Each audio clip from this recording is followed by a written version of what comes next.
remote stretches of New Mexico. At first, the locals believed they were simply isolated incidents. But when the missing people began to return, something was deeply wrong. Their bodies had changed. They were pale, their eyes vacant, as if their spirits had been drained from within them. The survivors couldn't remember what had happened, but they all shared one disturbing detail. They felt like they had been robbed of something vital. Rumors began to spread that a vampire was at work in the region, but these were no ordinary legends.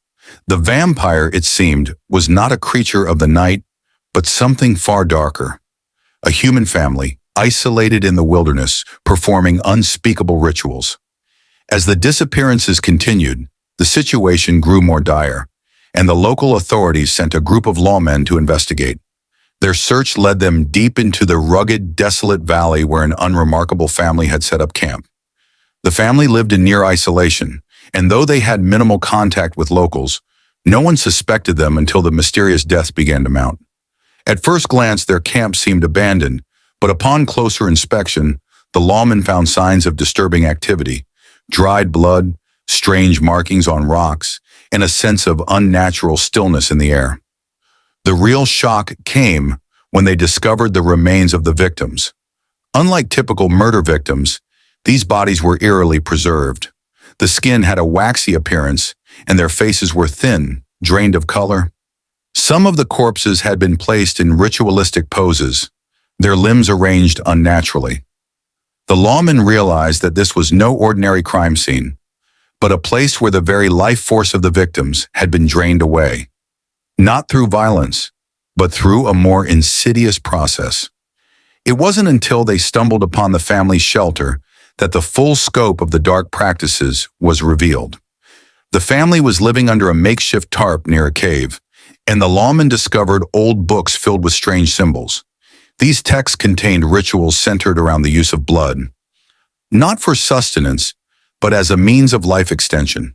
The family, it appeared, had discovered a method to absorb the life force of others, extending their own existence at the expense of those they victimized. One of the lesser-known details was that these rituals were not entirely new to the family.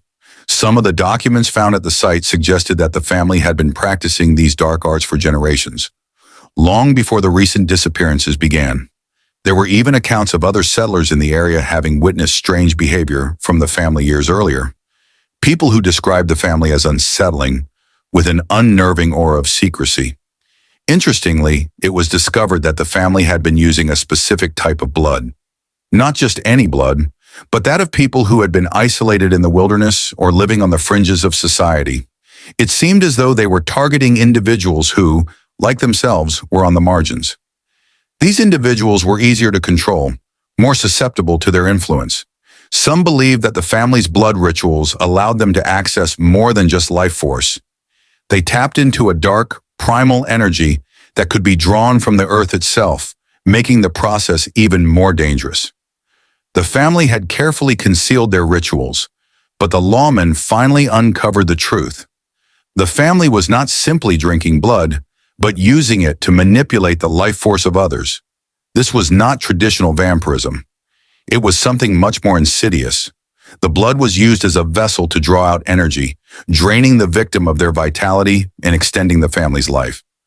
When the lawmen apprehended the family, they found them to be eerily calm, almost resigned to their fate.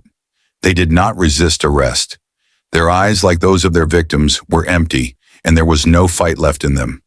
It was as if they had already been consumed by the dark practices they had embraced. Despite the arrests, the fear surrounding the vampire of New Mexico did not fade. The local population continued to speak of strange occurrences. Animals behaving oddly. The ground beneath their feet feeling wrong, as if something unnatural lingered in the area.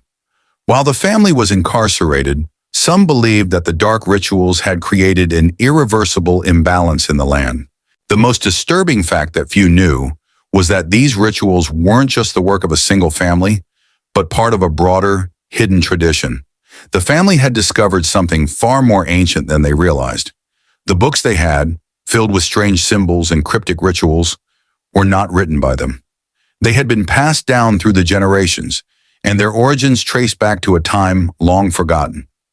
The rituals themselves were thought to be linked to indigenous practices, twisted over time by outsiders who sought power.